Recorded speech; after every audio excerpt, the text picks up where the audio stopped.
Hi everyone. మరి DEd, B Ed సంబంధించి కావచ్చు, బ్రిడ్జ్ కోర్స్ సంబంధించి కావచ్చు, గతంలో సుప్రీంకోర్టు ఇచ్చిన తీర్పు ప్రకారం ఎన్సీటీ వారు ఒక ఆర్డర్ ఇవ్వడం జరిగింది. మరి దానికి సంబంధించి గత 1-2 రోజుల నుంచి నార్త్ ఇండియా సైడ్ రకరకాల న్యూస్లో, యూట్యూబ్ ఛానల్లో అనేక రకాల వార్తలు వస్తున్నాయి. మన అభ్యర్థులు కూడా అడుగుతున్నారు. దీనికి క్లారిటీ కోసం ఒకసారి మనం కూడా మన అభ్యర్థులకు క్లారిటీ కోసం వీడియో చేయడం జరుగుతుంది.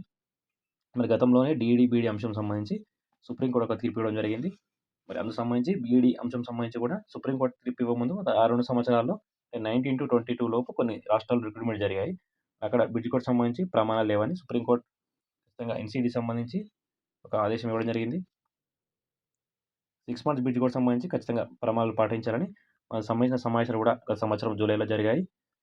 సుప్రీంకోర్టు తీర్పు అనుగుణంగా తగిన నిబంధనలు, ప్రమాణాలతో 6 నెలల బ్రిడ్జ్ కోర్సు రూపకల్పన, అభివృద్ధి కోసం కమిటీ యొక్క 2వ సమావేశం జూలై అని గతంలో మేలో కావచ్చు, జూలైలో కావచ్చు సమావేశాలు జరిగాయి.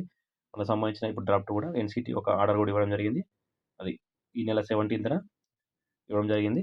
ఒక చైర్మన్ గారితో, మరి 3 మెంబర్స్, కన్వీనర్, ఒక కో కన్వీనర్తో. Constitution committee comprise.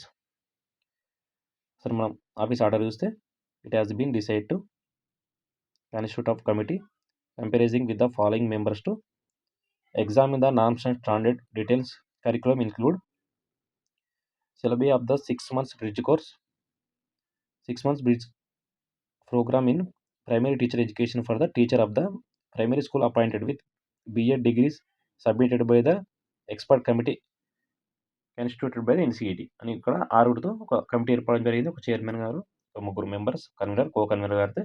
మరి వీళ్ళు ఏ రకంగా ఫాలో అవ్వాలని చెప్పి ఇక్కడ ఇవ్వడం జరిగింది. సుప్రీంకోర్టు ఆర్డర్ ప్రకారం NCT regulation applicable context of norm standard, అంటే వీళ్ళ నిబంధనలు పాటించాలని, సుప్రీంకోర్టు యొక్క నిబంధనలు ఏ రకంగా అంటే వారు ఇచ్చిన ఆర్డర్ ప్రకారం ఫాలో అవ్వాలని, అలాగే జాతీయ విద్యా విధానం ఎన్ఈపీ కూడా అనుబంధంగా ఉండాలని. మరి ఇక్కడ the committee expected submit report with in 30 days, అంటే 30 రోజుల్లోపు ఇప్పుడు ఈ ఆర్డర్ ఇచ్చిన 30 రోజుల్లోపే ఖచ్చితంగా రిపోర్ట్ సబ్మిట్ చేయాలని కూడా ఇవ్వడం జరిగింది.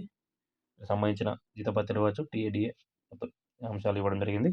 మరి this issue with the approval of the committee authority అన్నట్టు ఇక్కడ ఎన్సీటీ వారు ఒక నోట్ ఇవ్వడం జరిగింది. మరి 1 month లోపు ఇచ్చిన తర్వాత ఎవరైతే రైల్వేలో, కేంద్రీయ విద్యాలయాల్లో గతంలో సుప్రీంకోర్టు తీర్పు ఇవ్వక ముందుకు ఎవరైతే జాయిన్ అయ్యారో మరి వారికి సంబంధించి బ్రిడ్జ్కి ఒకసారి అమలు జరగట్లేదని ఇక్కడ దీని ఉద్దేశం. మరి తీర్పు ఇచ్చిన తర్వాత బ్రిడ్జ్ కోసం సంబంధించి మరొకసారి కూడా గైడ్లైన్స్ వస్తాయి. మరి వాళ్ళకి ఇంప్లిమెంట్ చేస్తారా, ఆ తర్వాత అందరికి ఇస్తారా అనే ప్రస్తుతం అయితే సుప్రీంకోర్టు ఆర్డర్ ప్రకారం అపాయింట్ అయిన వారి కోసం మాత్రం ఇవ్వడం జరిగింది. మనకి వచ్చే నెలలో మరొకసారి కూడా ఈ ఆర్డర్ వచ్చిన తర్వాత మరొకసారి కూడా క్లారిటీ వస్తుంది. సో మన అభ్యర్థులు అడిగారు దీనికి సంబంధించిన న్యూస్. సో ఇది లేటెస్ట్ అప్డేట్. Thank you.